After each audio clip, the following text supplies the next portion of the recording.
It is hard to get in trouble with this car. You have to be doing something really dumb. 2025 Toyota GR Corolla Premium Plus. That's the top trim, and this one is with the 8-speed automatic transmission, although you can also get it with a 6-speed manual. The 8-speed auto is new. We're powered by the same 1.6-liter turbo inline-3 engine, making 300 horsepower, 295 pound-feet of torque. Keep in mind that with the 2025 model year, you actually have a 22 pound-feet of torque increase, which matches the Morizo edition. This 8-speed automatic transmission they're calling the Gazoo Racing DAT, standing for Direct Automatic Transmission.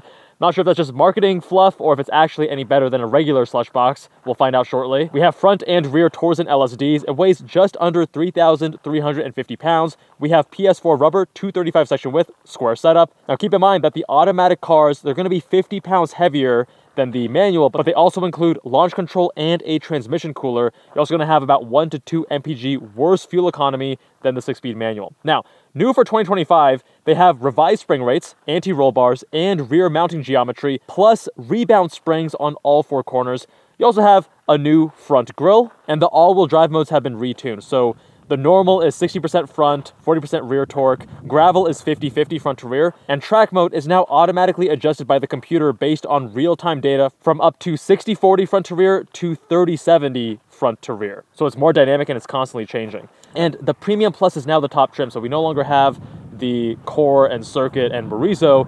Premium Plus top trim, which includes gloss black wheels, gloss black rear spoiler, a hood bulge and functional vents, forged carbon roof, matte black shark fin antenna, red interior stitching, and a second radiator for engine cooling. And the MSRP starting off at $47K for the Premium Plus.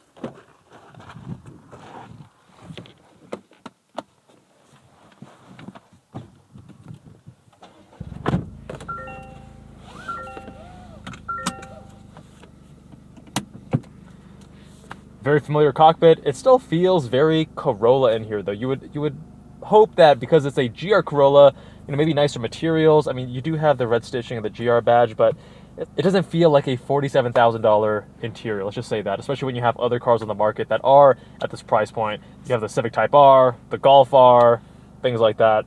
And we're gonna set traction off and we're gonna go into track mode and we're off.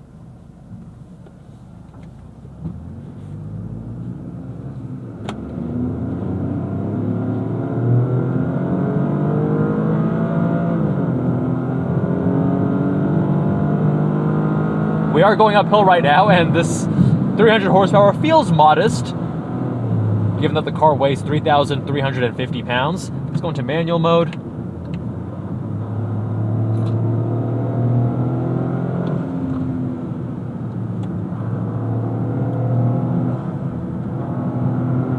Now, because this car weighs more and makes less power, at least it is rated to make about 20 less horsepower than something like a Type R or Integra Type S DE5 generation. It feels a lot slower actually. Downshifts are actually pretty quick. This isn't quite the same level of like ZF 8-speed automatic transmission crispness and quickness that you see in BMWs, but this isn't too far off. It's actually a pretty good slush box.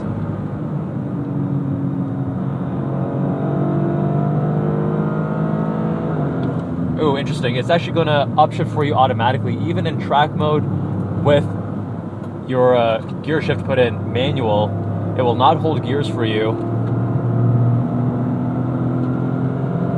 And getting to the corners, you get reminded that Toyota tuned this all for stability more than anything else. It is hard to get in trouble with this car. You have to be doing something really dumb or highly intentional to get the tail out. If you were on gravel, then we would put it into gravel mode. We can actually even do that right now just to get that 50-50.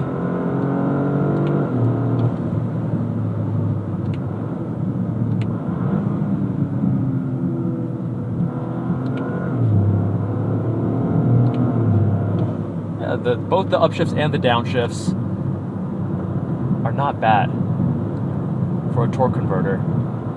Now, I personally would go with the manual. I think the manual in this car, you're going to save some weight, and it gives you that engagement, and it's a good manual.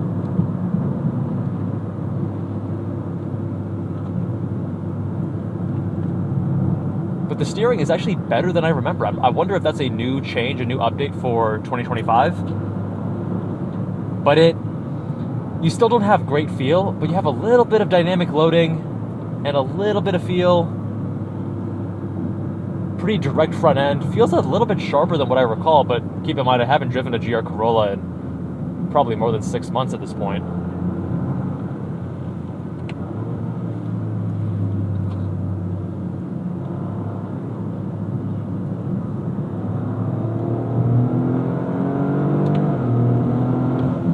Interesting. It's giving me a little bit of that jolt, a little bit of that torque dip between upshifts to add to some theater.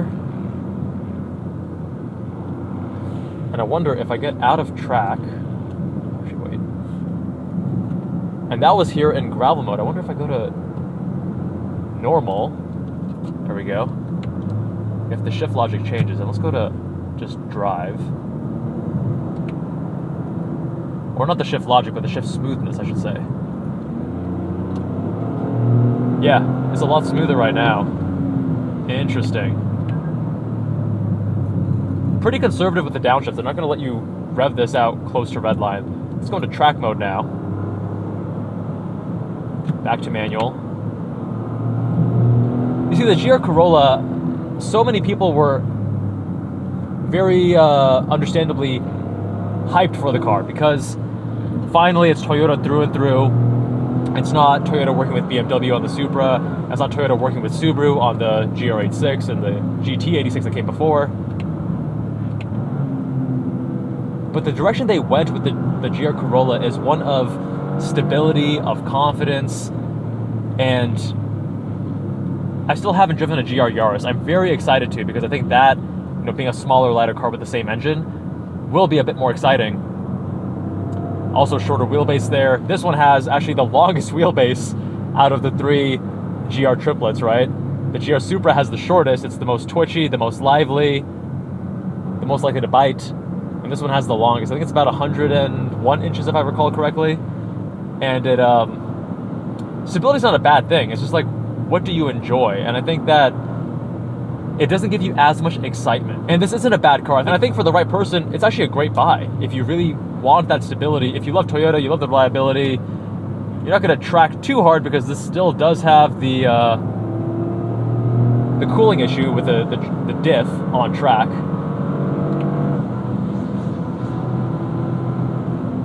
But then the question becomes, well, what about the other options on the market? Things like Type R, Type S, Golf R, and each of those cars are going to give you either nicer interiors or more cargo room or higher performance ceilings. And with that in mind, then you start to feel like, this is really for a very particular kind of person that wants this driving signature.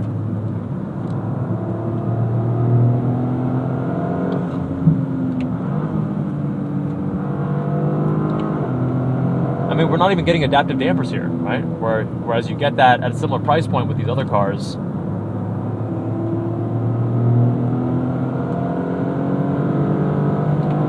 But it is a very easy car to drive hard and to drive fast because it's just tuned and set up in a way where you don't really need to think about it. You don't need to think so much about weight transfer. And you have to push it pretty hard to even get understeer. Even though we have just McPherson's strut in the front, it has plenty of grip. And oversteer is very hard to induce. You need to intentionally toss it around.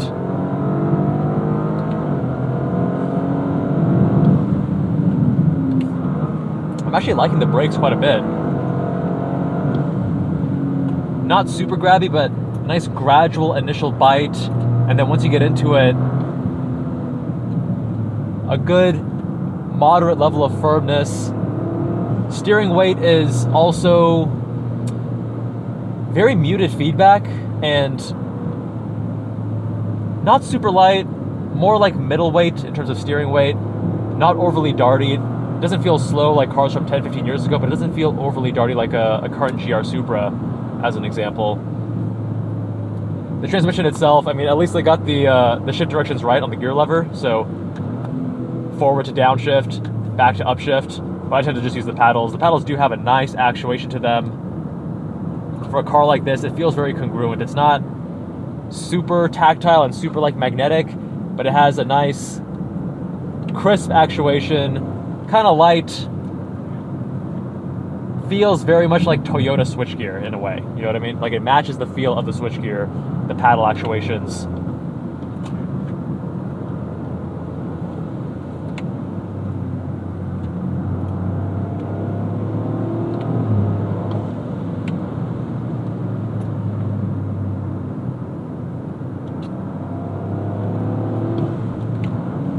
But the engine in the stock form is also so quiet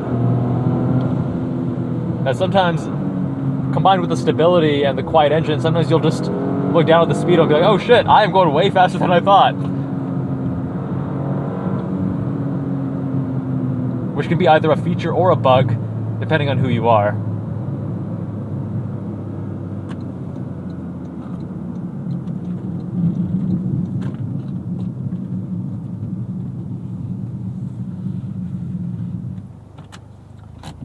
And there you have it, the 2025 Toyota GR Corolla Premium Plus. Big shout out to Toyota for lending this vehicle for review. Let me know what you think. Would you go for a GR Corolla yourself at $47,000? Or would you go for one of the other options on the market? Leave a comment down below. And if you want your car reviewed, visit us on JabalandCars.com. Much love, my friends. I'll see you all in that next one.